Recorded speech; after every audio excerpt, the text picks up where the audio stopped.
사도행전 제1장 6절로 9절입니다.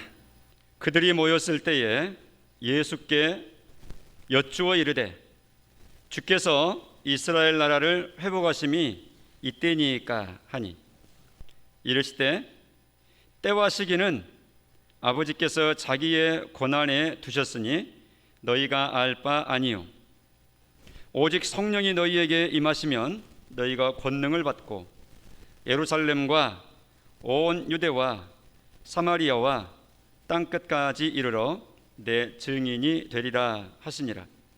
이의 말씀을 마치시고 그들이 보는데 올려져 가시니 구름이 그를 가리어 보이지 않게 하더라. 아멘.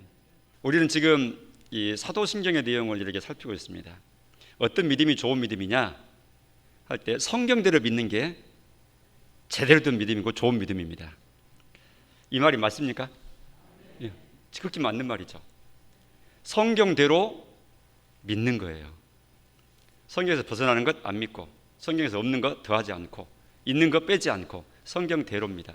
그래서 성경대로입니다 하면은 다 끝난 겁니다. 그게 답입니다.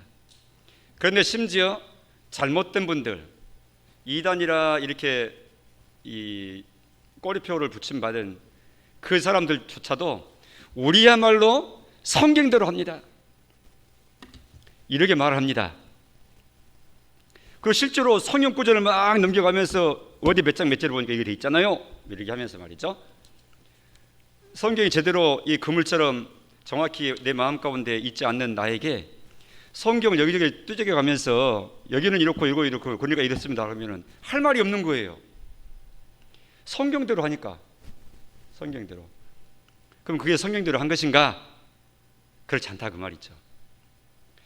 성경의 내용을 그 의도에 맞도록 또 문맥에 맞도록 그 뜻을 바르게 잘 이해를 하고 그 주신 그 뜻에 맞추어서 적용을 받고 또 언급을 할 때 주의 말씀이 바르게 되는 것이지, 자기 마음대로 막 가시채를 휘두르듯이 막 성경이랍시고 막 이렇게 갖다가 휘두러 버리면 그 너무너무 맞지 않는 말들을 막 자기 마음대로 해버리고, 사실은 내가 하고 싶은 말을 성경에서 비슷한 말, 이런 말이 그 말 아닌가 따다가 내 말의 정당성을 주장하려고 그냥 전능한 도구처럼 하나님 말씀이 이렇습니다, 성경이 이렇습니다 하면서 자기를 위한 도구로 쓰는 아주 참남한 행동을 하게 됩니다. 그래서 성경을 나의 도구로 쓰는 것이 아니라 성경에 의해서 성경이 성령의 도구가 돼가지고 나를 수술하고 나를 만지시고 나를 작업하시고 긁어내시고 깎아내시고 이렇게 하도록 내가 수술을 받아야 되는 것이지, 내가 성경을 나의 도구로 쓰면 안 된다 그 말이죠. 왜 지금 이 서설을 이렇게 말씀을 드리느냐, 성경대로 믿는다는 것이 뭐냐 할 때 이것을 이 성경이 66권이나 되는데 이걸 단숨에 한 자리에 앉아가지고 이렇습니다 누가 어떻게 말을 합니까? 그래서 많은 잘못된 이단들이 생겨났어요. 또 성경대로 믿으십시오 하고 나서 세례를 줘야 되는데 성경 다 소개하려고 그러니까 인생이 끝나게 생겼어. 그럼 언제 다 소개받아가지고 믿고 그러면 내가 믿겠습니다 이렇게 믿고 세례를 받고 하나님 백성인 걸 증명하냐 그 말이죠. 그래서 이런 현실적인 교회의 필요, 거짓으로 이끌어가는 이단들의 흥황, 그런 일들, 그 다음에 우리가 신앙을 세례를 통해서 교회가 서고해 나가는 이 교회의 튼실함을 위해서 이런저런 여러 가지 이유를 통하여 하나님께서 교회에 지혜를 주셨는데 그것이 바로 요약입니다. 핵심 내용을 추려서 뼈대를 요약한 겁니다. 그것이 소위 말해서 신조라는 이름으로 등장을 하게 되고 교회 역사상 각종 이름의 신조 이렇게 나오고 또 신앙의 고백문이라는 이름으로 나오고 이렇게 나오는데, 그러니까 여러 가지 신앙의 고백문들이 있습니다. 그 중에 우리 기독교회에서 가장 익숙하게 그리고 가장 공통적으로 가장 많은 이 단체에서 사용하는 이 공적인 예배의 신앙 고백이라 할 때 지금 우리가 사용하는 사도신경이라고 이름 붙여진 이 고백문이라고 말이죠. 그러니까 고백문이 사도신경만 있다 이렇게 생각하시면 안 되고 여러 고백문들이 있어요. 좋은 고백문들이. 그 중에 우리는 사도신경으로 신앙 고백 드린다 이렇게 말합니다. 우리가 흔히 들어보셨던 웨스트민스터 신앙 고백문 들어보셨죠? 이건 영국 웨스트민스터 사원에서 모여가지고 수년 동안 목사님들과 당시의 지도자들이 모여가지고 이 성경의 내용을 조목조목 주제별로 정리한 그 문답식의 긴 이 고백문인데, 그것도 길잖아요. 근데 우리가 짧은 예배 시간 다 사용 못하죠. 그러니까 이게 사도신경으로 우리는 고백을 한다. 그러니까 사도신경대로 믿으면 오케이, 성경대로 믿는다 이렇게 우리 인정할 만하고, 그 내용을 부정하거나 또 빼버리거나 없는 거 더하거나 그러면 아닌데 그거는 하고 살펴봐야 돼요. 수상한 거죠. 그러니까 우리는 주문을 외우는 게 아닙니다. 그 내용이 의미하는 바를 잘 곱씹어서 이해를 한 상태에서 고백을 해야 진정한 나의 고백이 되는 것으로, 하나님께 대해 고백을 그 고백문을 도구 삼아 가지고 내 마음을 담아서 고백을 드림으로 진정한 나의 고백이 되는 것이죠. 그런 의미에서 제가 부임한 이후로 이것이 중요하다. 저는 목회 철학상 그래 생각하는 사람이기 때문에 허한 신앙으로, 모양만 있는 신앙으로 있으면 안 되고 명목상의 그리스도 이상으로 그 내실이 꽉꽉 차야 된다. 그래서 이 고백문을 주기적으로 정기적으로 제가 지금 이렇게 함께 공적으로 살피는데, 사도신경 공부하게 모이세요 해서 평일날에 모이면은 몇 분 모여서 하겠습니까? 그러니 모두가 다 반드시 해야 되는데, 그러면 주일 오전 예배 시간에 하자, 하나님 말씀을 전하자, 일이 된 겁니다. 그러니까 보통 제가 마음 가운데 3년 주기로 잡아 돌린다, 이 반복을 이랬는데, 제가 이렇게 살펴보니까 이 사도신경이 올해가 5년 차더라고요. 어느새 그런 시간이 지나버렸어요. 그러니까 5년 전에 들으신 거예요, 여러분들은. 17년도에. 그리고 그 이후로 등록하신 분들은 지금 처음 들으신 거예요. 반복해서 들으셔야 됩니다. 그리고 사도신경 가지고 저와 함께 공부했던 분들이 계시죠. 우리 식구들 중에는 지금도 하고 계시고, 그런 분들은 나눠드린 그것을 차곡차곡 모아 놓으시고 틈틈이 보셔야 됩니다, 기회가 되면. 그리고 이런 반복된 기회 때는 더 좋잖아요. 평상시에는 우리가 큰 결심해야 보지만, 이때는 이제 펼쳐놓고 목사님 이거 설교하시던데 이 내용이네, 목사님이 제대로 전하셨네부터 시작해가지고 이 마음 가운데 그 내용을 꼭 이렇게 담고, 그래야 마음 가운데 믿음이 튼실하게 이렇게 자라도록 되어 있는 겁니다. 이것이 하나님이 바라시는 바입니다. 사도 바울이 디모데에게 목회서신을 이렇게 보내실 때 디모데전서 4장에 보면, 너는 내가 이를 때까지 읽는 것과 구원하는 것과 가르치는 일에 창념해라, 전무해라, 올인해라, 몰입해라 이렇게 말씀합니다.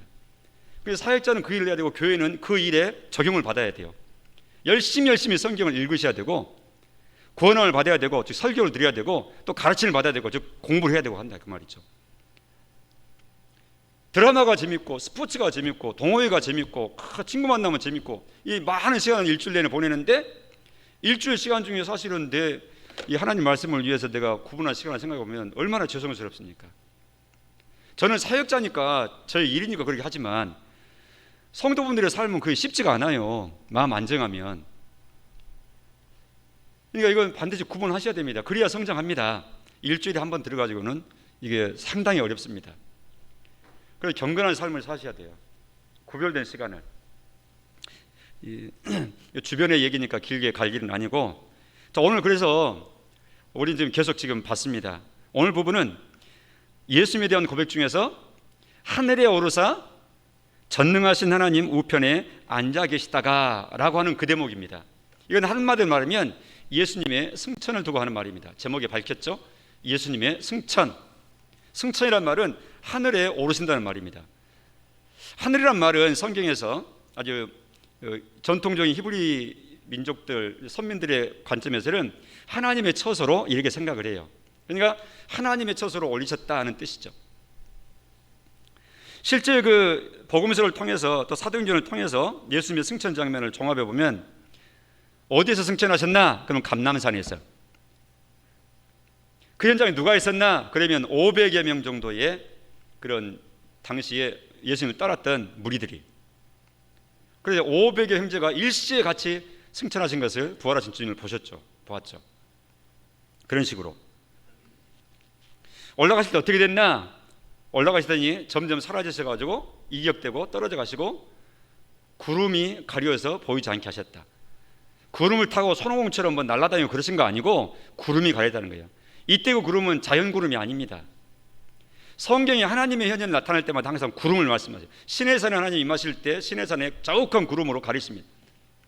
성막이 완성됐을 때 하나님의 영광이 구름으로 온 성막에 꽉 찹니다.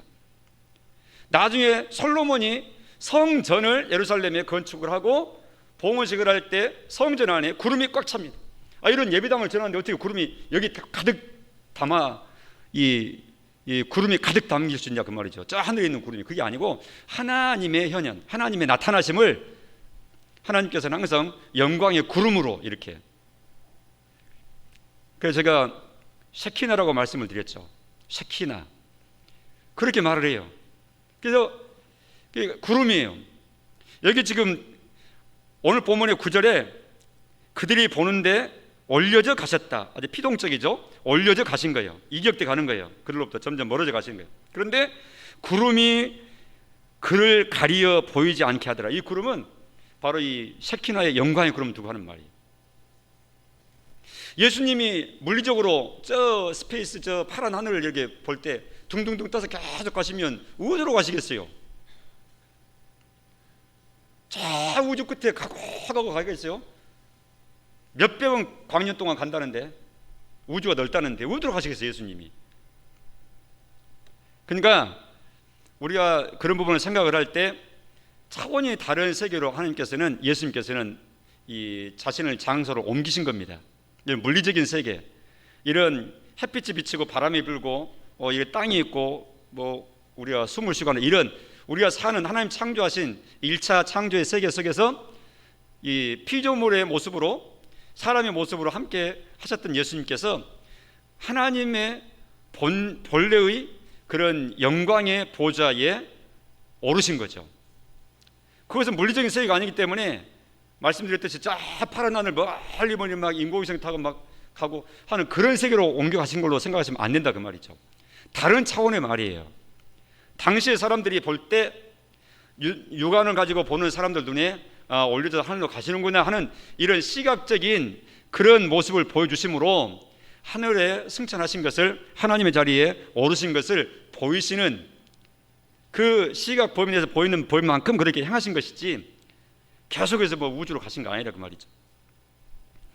즉 하늘에 오르셨다 하는 이 말의 의미는 이 세상에 성육신 하시기 전에 영광의 보좌, 본래 하나님으로 계시던, 또 창조의 주관자이시던 바로 그분의 본래의 자리에 오르신 것, 원래의 자리에 위치하신 것을 두고 하시는 말입니다. 하나님 본연의 자리에 자리하신 것을 두고 하는 말입니다.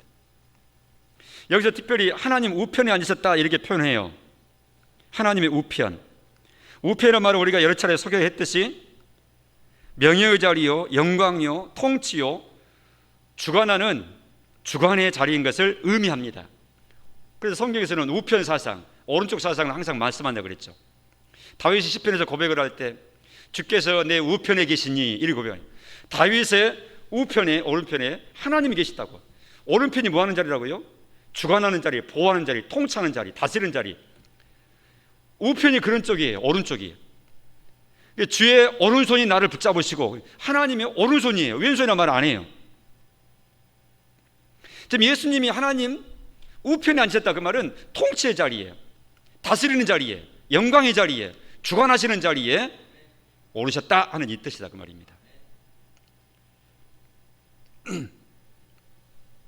그래서 예수님 자신도 그 말씀을 하셨죠. 하늘과 땅의 모든 권세를 내게 주셨으니 하면서 지상 명령을 하시죠. 예수님이 모든 권세를 행사하시는 거예요. 교회와 우주와 전 세계에 대해서 우리가 오해하지 말 것은, 특히 우리 그리스도인들이 오해하지 말 것은, 바로 이 대목에 있어서 오해하지 말 것은 예수님이 교회와 전 우주와 이 세상 모든 만물, 불신의 모든 세계까지 예수님이 다 다스리신다 하는 내용입니다.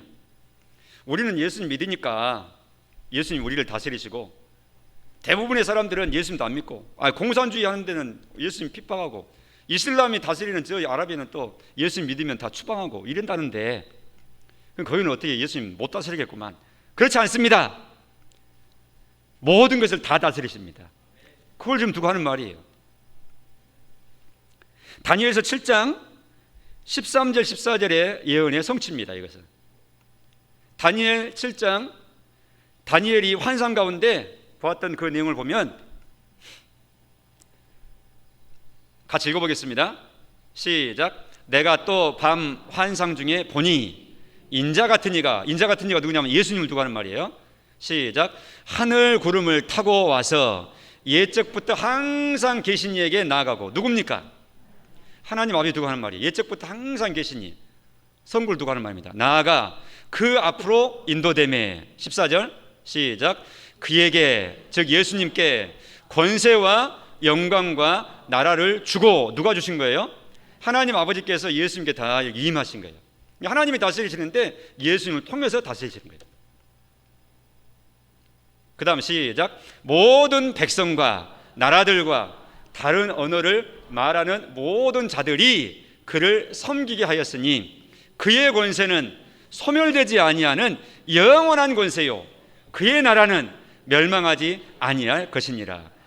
예수님이 다스리는 그 권세, 그 나라는 영원한 권세, 영원한 나라.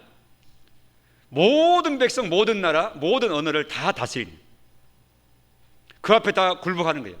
섬기는 것이 아니어도 굴복 아니할 수가 없는 거예요. 이게 지금 예수님이 지금 현재의 모습입니다. 그러니까 사도신경에, 성경 전체에 또 요약하면 이제 사도신경에 예수님의 하시는 과거 사역이 있죠. 과거의 행적이 있죠. 예를 들면 동정역에 탄생하셨다. 과거에 탄생하신 거잖아요. 고난받으셨다. 과거에 그러신 거잖아요. 십자가에 죽으시고 부활하셨다. 과거에 그렇게 하신 거잖아요. 전부 다 예수님의 과거에 관련된 고백이지만, 오늘 이 고백, 하늘에 오르사 하나님, 전능하신 하나님 보좌 우편에 앉아 계신다 하는 것은 과거, 현재, 미래 중에 뭡니까? 예수님의 현재의 모습인 거예요. 지금 현재 하나님 보좌 우편에 앉아 계시는 거예요. 현재, 지금. 그럼 현재 보좌 우편에 앉아서 뭐 하시느냐? 에헴, 내가 보좌 우편에 앉아 있다, 이게 가만히 있는 거예요? 그게 아니죠. 아까 뭐라 그랬어요? 오른편은 다스리는 자리, 주관하는 자리, 통치하는 자리. 지금 보좌 우편에서 예수님은 그 예수님의 그 행위, 그 직위에 맞는, 걸맞는 그 행위를 펼치시는 거예요.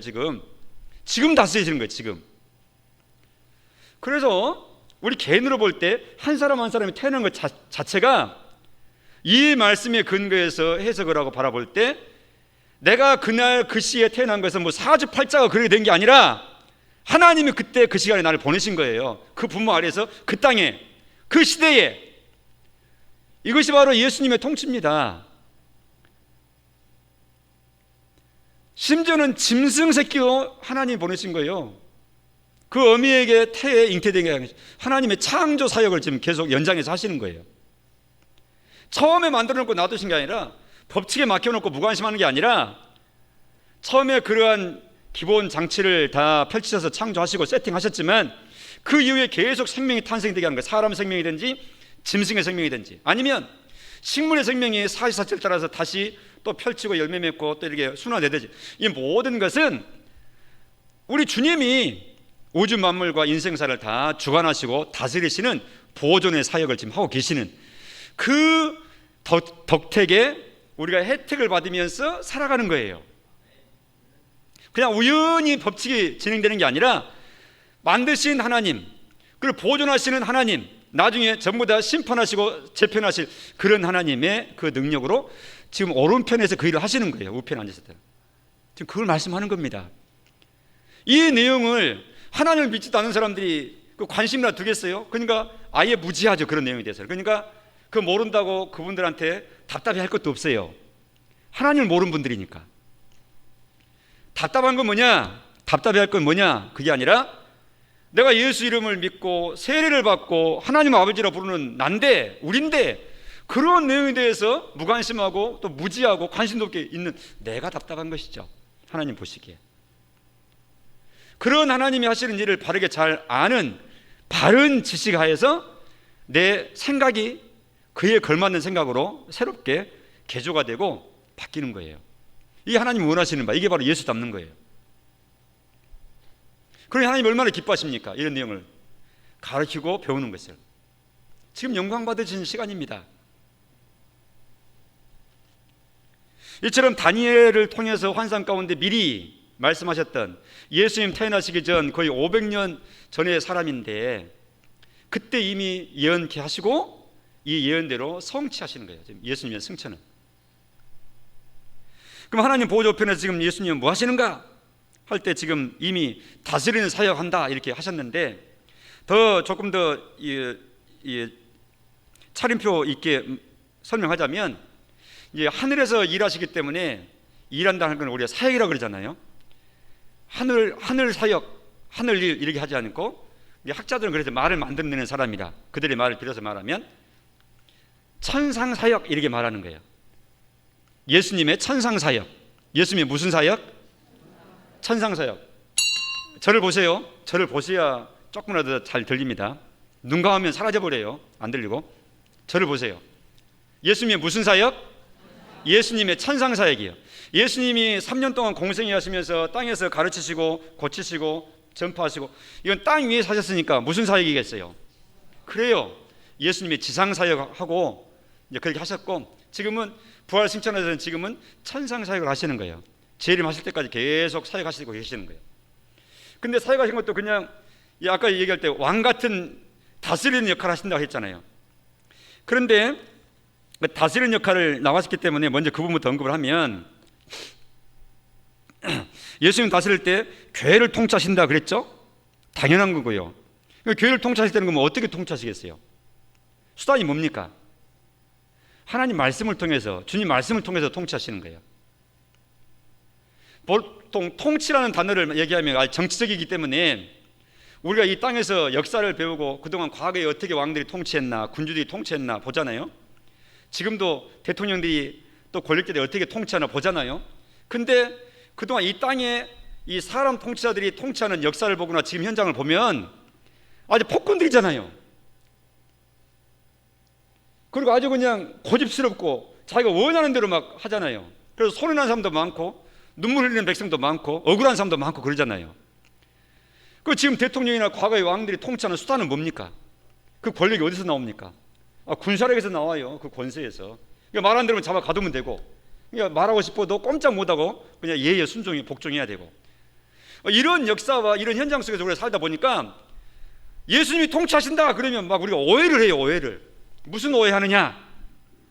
사실 예수님이 우리를 통치하셔요. 우리가 왜 통치를 받아? 뭐 이런 식으로 오해를 해요. 그러니까 이런 쓰는 단어도 소위 말해서 우리가 수술을 하고 써야 돼요. 세탁을 해서 써야 돼요. 그게 잘 듣는 능력인데 오해스럽게 듣지 말라 그 말입니다. 예수님이 우리를 통치하시면 너무너무 좋은 나라인 거예요. 그분은 불의가 없으신 분인데, 선 그 자체신데, 우리의 모든 필요를 아시는데, 생명까지 주신 분이 왕 역할 하시니 뭘 아끼겠습니까? 그렇게 좋으신 분이 다신다 그러면 그럼 내 생명까지 다 드리면서 다 알아서 다스려 주세요, 이 한 것이 제일 행복한 사람인 거예요. 예수님의 통치는 그런 통치예요. 세상의 그런 엉터리 군주의 통치가 아니고, 우리가 예수님의 통치를 받는 방법은 말씀을 통해서 다스림 받는 겁니다. 예수님 말씀으로 다스립니다. 우리는 말씀에 순종함으로 그분의 다스림에 잘 다스림 받고 나아가는 거예요. 그러니까 하나님 말씀에 잘 순종하면 순종할수록 예수님의 다스림을 잘 받고 잘 받는 것이고, 그것이 복된 길이고 승리하는 길이고 빛나는 길인 거예요, 이 땅에서.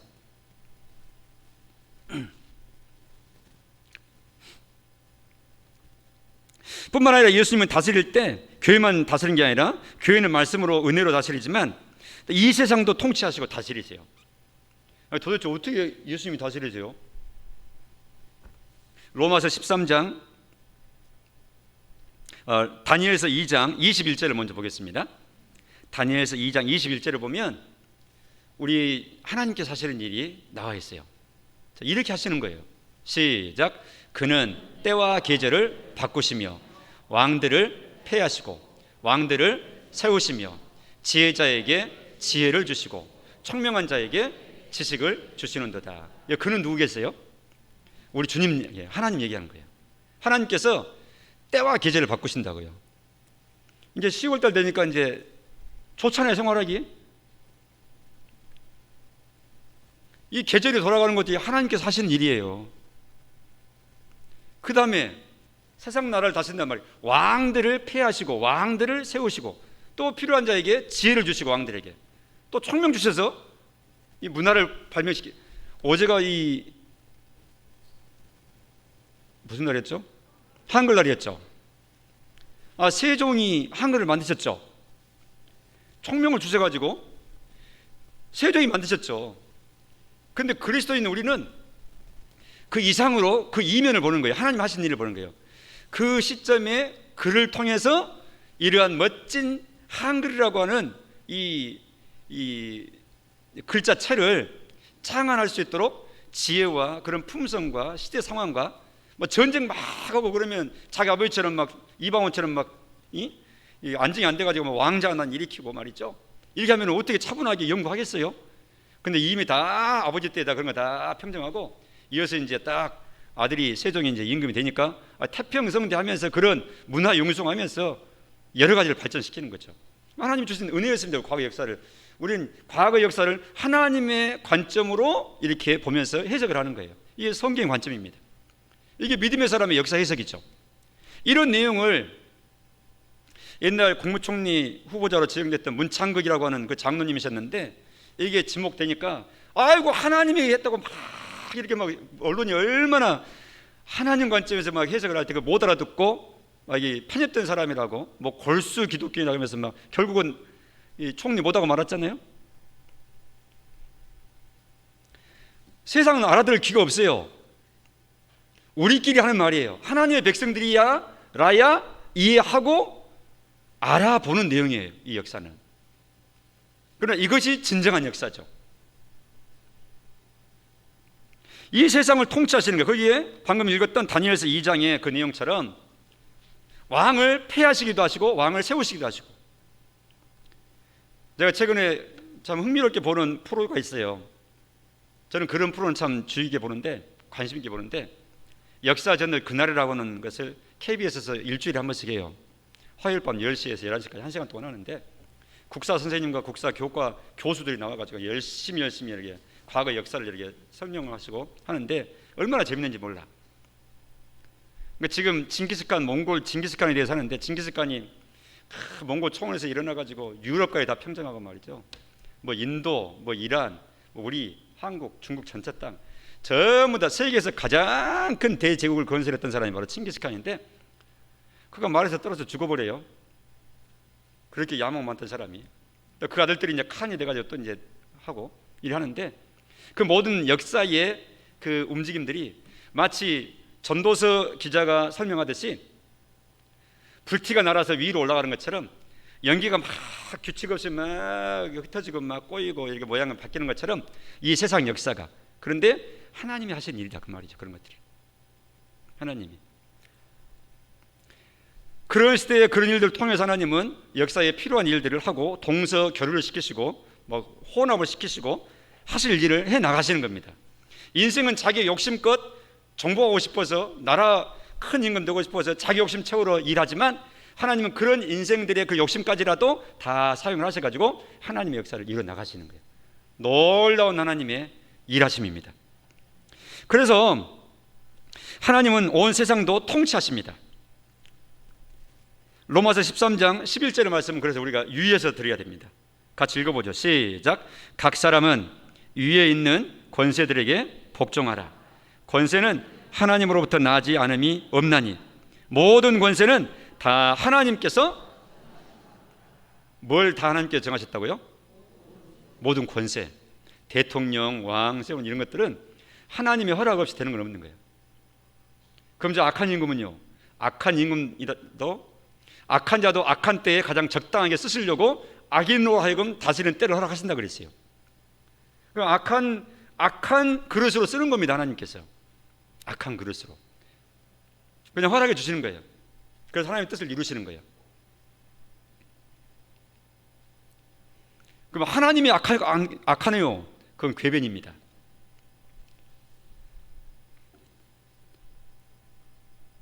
권세는 그렇게 나는 겁니다. 윤석열 씨가 대통령 될까요? 지금 열심히 국민의힘 후보 정하려고 하고 있는데 이재명 씨가 될까요? 어떤 드라마 보는 것보다, 스포츠 뉴스 보는 것보다 더 재밌어요. 요즘 뉴스 보면은 별 사람들이 다 나오고 막 뭐 천공수님 나오고 얼마나 뉴스가 재밌는지 모르겠어요. 지금 돼가는 모습이. 결국 한 사람 대통령 할 건데 내년 3월 달에 하나님이 정하실 겁니다. 우리는 기도해야 됩니다. 하나님이 꼭 필요한 사람을 정하실 때 지혜롭고 선하고 이 땅에 선한 쪽으로, 좋은 쪽으로 하나님 복 주실 그런 시대로 이끌어갈 지도자를 세워주세요. 꼭 그 사람이 서게 해주세요. 흠이 없단 말이 아니라 하나님이 그렇게 그 길로 우리에게 복 주실 때 쓰실 만한 사람을 들어서 사용해서 이민족에 복 주시라는 내용입니다. 사람 중에 흠 없는 사람이 누가 있습니까? 그래서 위에 있는 권세에 복종하라 이 말은 아무 권세나 다 무조건 예의하고 굽신대라 그런 말이 아닙니다. 잘 바르게 드려야 돼요. 자꾸 오해들 하는데 권세는 하나님 내신 거예요. 그냥 그 권세를 무시하면 안 돼요. 인정해 드려야 돼요. 막 대통령을 잘못하면 실정하면 우리가 이게 비난도 하고 뭐 여론 형성하는 걸 하지만 그러나 그 직책 자체는 하나님이 내신 직책이라는 걸 알아야 돼요. 지켜야 될 예의는 있는 겁니다. 잘못하셨습니다 이렇게 말하더라도, 내용상으로 말하더라도 지켜야 될 예의는 있는 거예요. 심지어 지금 본문을 다 읽지는 않았지만 로마서 13장 1절을 읽었는데 2절 이하에 쭉 읽어보면 그래서 이 세상의 대통령, 왕을 일컬어서 하나님의 사자라, 또 하나님의 종이다 이렇게 말합니다. 보통 이 교회 내에서 신앙인들이 우리가 하나님의 종 그러면 목사님들 두고 보통 지칭하잖아요. 그런데 성경은 이런 세상 권력자를 하나님의 종이다. 심지어는 이사야서는요, 저 바벨론 왕 고레스 그 왕은요 아주 우상 숭배하는 왕이에요. 그런데 나의 목자다. 하나님은 하나님의 목자라고 말씀하세요. 고레스를 불신나라의 제국의 왕인데. 그러니까 우리가 두루두루 잘 이해를 하셔야 돼요. 권세는 권세자를 통해서 하나님이 이면에서 일하십니다. 그를 통해서 그 일을 해야 되겠다 그러면은 그런 임금을, 그런 대통령을 세우시는 거예요. 그래서 하나님께서 포악한 바로를 세우셔가지고 하나님의 영광을 드러내게 하신 거예요. 어떻게 해요? 바로가 하나님의 영광을 드러내는 것은 바로가 고집세고 완악하고 하나님 말을 안 듣고 함으로 하나님 영광을 드러내게 하신 거예요. 그가 10번의 재앙을 받을 때까지 버티는 그 고집 때문에 하나님의 풍성한 능력이 만천하의 바로 때문에 드러난 거예요. 그 일에 쓰신 거예요. 하나님은 그렇게 쓰시는 겁니다. 이처럼 하나님은, 우리 주님은 하나님으로서 하나님 보호자 우편에서 지금도 다스리고 계신다. 그러므로 나라를 위해서 기도할 이유가 있는 것이죠. 또 근거가 있는 것이죠. 또 저 악한 북한 정권이 어서 속히 정리되고, 하나님 우리는 국제정세 다 모르고 외교력 잘 모르고 속사정 다 모르고 국정원 사무도 잘 모르고 정보도 없지만 그러나 하나님이 하시면 하시겠으니까 우리는 모르지만 하나님의 능력으로, 하나님의 방법으로 하나님 저 북한을 정리해 주세요. 지금 70년도 넘었는데 빨리 정리해 주세요. 저기서 신호하는 백성들을 빨리 해방시켜 주세요. 못 받고 문 닫은 예배당이 다시 열릴 수 있도록 빨리 자유로운 땅이 되게 해주세요. 이렇게 하기 위해서 우리는 기도해야 돼요. 기도해야 돼요. 저 땅이 그래 빨리 열려지도록. 누가 기도하는가? 하나님 보호자 우편에 앉아 계신 우리 주님이시다. 통치의 우리 왕 역할을 하신다는 이 내용을 아는 백성, 그리고 알 뿐만 아니라 진실로 그러한 주님인 것으로 성경을 통해서 전달받은 데도 믿는 믿음이 있는 백성이 기도하는 거예요. 그 믿음이 없는데 어떻게 기도가 나와요? 기도할 수 있는 믿음 되시기 바랍니다. 진실되게 기도하는 거예요. 긴 기도가 필요 없어요. 짧은 한마디도 훌륭한 기도가 되는 거예요. 하나님 꼭 그렇게 해주시기 바랍니다. 믿음의 기도는 역사 하나님이 많으니라. 하나님이 하실 일입니다. 우리로 하여금 기도케 하시는 것은 하나님이 그렇게 일하고 싶어 하시는 경우가 거의 대부분입니다. 그러니까 기도하다가 낙심하지 말라 주님이 말씀하시잖아요. 말세에 믿음을 보겠느냐? 기도하지 않으니까 믿음 없는 것이고, 기도하다가 낙심해 버리니까 믿음 없는 것이라고 주님이 탄식하시면서 말세에 믿음을 보겠느냐? 이렇게 말씀하시면서 항상 기도하다가, 그러면서 기도하면서 낙심하지만은 그런 믿음을 그렇게 요구하시는 거잖아요. 그러니까 우리가 여기에 그 믿음이 있습니다 하고, 내가 기도한들 누가 알겠어요? 대통령한테 무슨 뭐 국민청원에 올라가서 뭐 올라가겠어요? 한마디도 도착 안 하지만, 우리는 사람을 상대로 할 때는 해야 될 건 하지만 더 먼저는 위로 하나님을 향해서 호소하는 거예요. 이게 믿음의 사람들의 가장 먼저 된 방식입니다. 할렐루야. 왕으로 다스리십니다. 하나님 보좌 우편에 앉아 계십니다. 지금 현재 진행형입니다. 앉아 계시다가 때가 되는 차는 그때까지 계속해서 앉아 계시면서 통치하실 것입니다. 뿐만 아니라 앉아 계시는 그 통치 천상 사역 중에는 우리와 직접적인 관계, 믿음의 사람들과 관계되는 게 뭐냐? 히브리서 4장 14절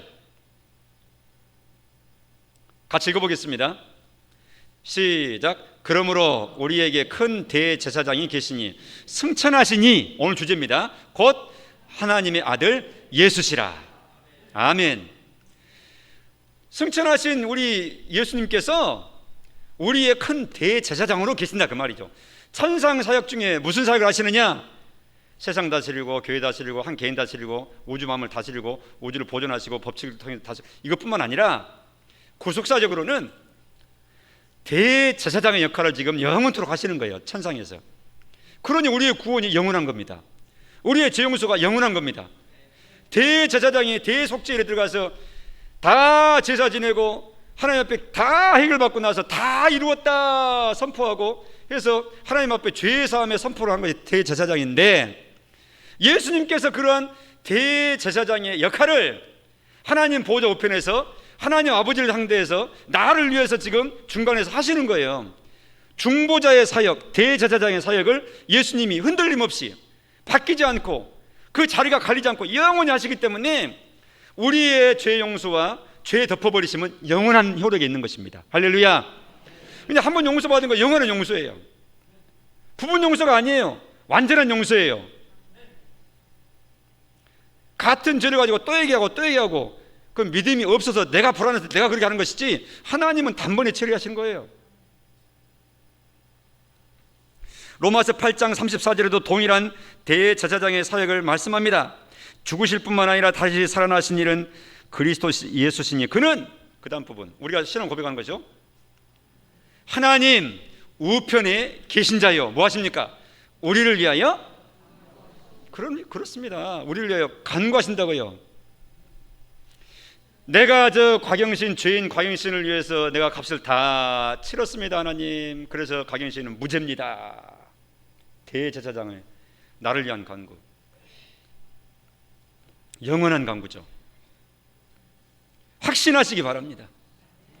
그래야 마음 가운데 흔들림이 없어요. 누가 정죄해도 당신 죄인이야 이도 맞아요. 그런데 예수님이 나의 모든 죄를 다 담당해 버리셨고 지금도 담당해 가고 계시고 영원히 나는 의인이라고 말씀해 주셨기 때문에, 나를 보면 내가 할 말 없지만 내가 예수님을 믿기 때문에 예수님 보고 내가 큰 소리 칩니다. 예수님에게는 부족함이 없습니다. 죄 용서에 있어서 예수 피가 용서하지 못하고 덮지 못할 죄가 없습니다. 나의 억만가지 머리털보다 많은 죄까지라도 예수님께서 다 처리하셨으므로 나는 더 이상 죄인이 아닙니다. 나는 예수님의 피로 죄 용서받은 의인입니다. 확실히 선언해야 되는 거예요. 내가 누구인지를. 죄 문제에 있어서. 그러니까요, 내가 이래가 천국 갈란가 모르겠어요. 이런 말 제발 하지 마세요. 예수님을 믿으세요. 나의 열심 보고 아이고 내가 이렇게 한 거 보니까 내 열심이 없어가지고 주일에도 한 번씩 빠지겠는데 이래가지고 어떻게 천국 아직 못 갈 것 같아요. 여러분, 잘해가지고 잘 행동해가지고 천국 가라 그랬습니까? 하나님이 어떻게 하면 천국 간다고 그랬어요? 예수 믿으면 죄 용서 받고 하나님 자녀이 돼서 천국 간다고 그랬잖아요. 하나님을 믿으세요. 하나님을 믿으시라고요. 하나님을. 종교생활 하지 마시고. 내가 부족하니까 예수님이 대신 다 해주신 거예요. 기독교의 구원은 바로 그 구원관입니다. 그 외의 모든 종교는 구원관에서 다 행위 구원이고 자기의 구원입니다. 그러니까 구원 못 받는 거예요. 심지어는 천주교 신자들한테 가서 이제 천국 가시겠어요? 그러면은 아직 못 가죠. 아직도 못 가세요. 안식교인들 때 가면 천국 가겠습니까? 아직 못 가요. 조사 심판 받아야 되고 아직 내가 성화도 못 됐고 내가 화나고 속상하고 보니까 아직도 내가 죄인이구만. 죄 가신 거 못 가요. 그러니까 행위 전부 행위 구원이에요. 구원에 있어서 자기의 행위에 근거해서 구원 언급한 그게 전부 다 행위 구원입니다. 그렇지 않고 우리의 그런 의의가 아니라 온전히 예수님이 이루신 그 의의가 나를 구원한다. 예수님의 의로 구원받는다. 예수님의 의는 부족이 없다. 이것이 바로 믿음으로 구원받는 거예요. 그 의를 믿어서 받는 구원이라야 진정한 구원입니다. 이처럼 예수님이 우리를 위해서 천상 사역하고 계시는 거예요. 제사장으로서. 제사장으로 사역하고 계시죠. 천상 사역하고 계시죠. 이 왕으로 다스리고 계시죠. 뿐만 아니라 예수님은 그리스도시기 때문에 선지자, 제사장, 왕, 이 왕 선지자로서 활동하시는 거예요. 천상 사역 중에. 지금 제가 왕 사역, 제사장 사역 얘기했습니다. 선지자 사역도 하시는 거예요. 선지자는 무슨 역할을 하는 겁니까? 하나님의 뜻을 가르치는 거잖아요. 전달하는 거 선지자 역할이잖아요. 그리스도로서 천상 사역을 역시 하십니다. 어떻게 하시는가? 달리하는 게 아니에요. 하나님의 종들을 세우셔가지고 말씀을 지금처럼 이게 펼치시게 하시고 성령으로 기름 부으시사 선포되고 설명되고 읽어지고 이렇게 가르치고 하는 이 내용에 대해서 성령님께서 하나님 백성들 마음 가운데 도우셔가지고 역사하셔가지고 이해되고 깨달아지고 확신하고 할 수 있도록 예수의 영 성령을 통해서 가르치시는 거예요. 이게 천상사역에 예수님이 하시는 일입니다. 선지자 사역입니다. 그러니 오늘 또 가르쳐 주세요. 성령님을 통해서 오늘 또 깨닫게 해주세요. 내가 읽을 때도 깨닫게 해주세요. 혹시는 평상시에 생각 중 하다가도 하나님의 보다 더 나은 뜻, 보다 더 선한 뜻에 대해서 잘 알아듣도록 내가 눈치를 채고 깨닫도록 하나님 저에게 그런 영적인 감각을 주세요 하고 영원한 참 선지자이신 예수님께 우리가 구해야 된다고 말이죠. 예수는 그리스도이십니다. 즉 예수님은 제사장이시요 왕이시요 선지자시니까 땅에서도 그렇게 하셨지만 천상의 사역도 그렇게 흔들림 없이 여전히 하고 계시는 겁니다. 우리를 위해서, 우리를 대상 삼으셔서. 자, 오늘 승천하신 예수님에 대해서 정말 많은 내용을 언급해야 되지만 이 짧은 시간에 바쁜 마음으로 조금만 얘기했습니다. 이 예수님은 확신하시고 거기에 걸맞는 태도로 반응하시면서 믿음의 사람으로 살아가는 우리 모두가 되시는 복 누리시기를 축원합니다. 기도드리십시다. 하나님, 예수님 승천이 함께 우리도 하늘에 앉히셨다고 예배소서에서 말씀하셨음을 기억해 볼 때 예수님만 승천하신 것이 아니라 사실은 우리까지도 영적으로는 이미 하나님 보좌 우편에 앉은 하늘의 왕자여 하나님의 아들의 계승자로서 있는 것을 또 생각해 됩니다. 하나님, 우리가 누리는 것이 어떠한 내용인지에 대해서 조근조근 잘 이해하고 깨달을 수 있는 기회가 자주자주 있도록 도와주시기를 바랍니다. 그래서 예수 믿는다는 것이 의미하는 바가 얼마나 엄청난 일인 것에 대해서 땅에 사는 우리가 많이 깨달아 풍성히 알고 그러한 권세를 또 풍성함을 땅에서 넉넉히 누리면서 나아가는 지상의 삶이 되어 우리도 복되고 힘이 있고 능력 있고 보시는 하나님도 영광을 받으시는 멋진 교회가 될 수 있도록 우리 모두에게 은혜 더하여 주옵소서. 예수님 이름으로 기도합니다. 아멘.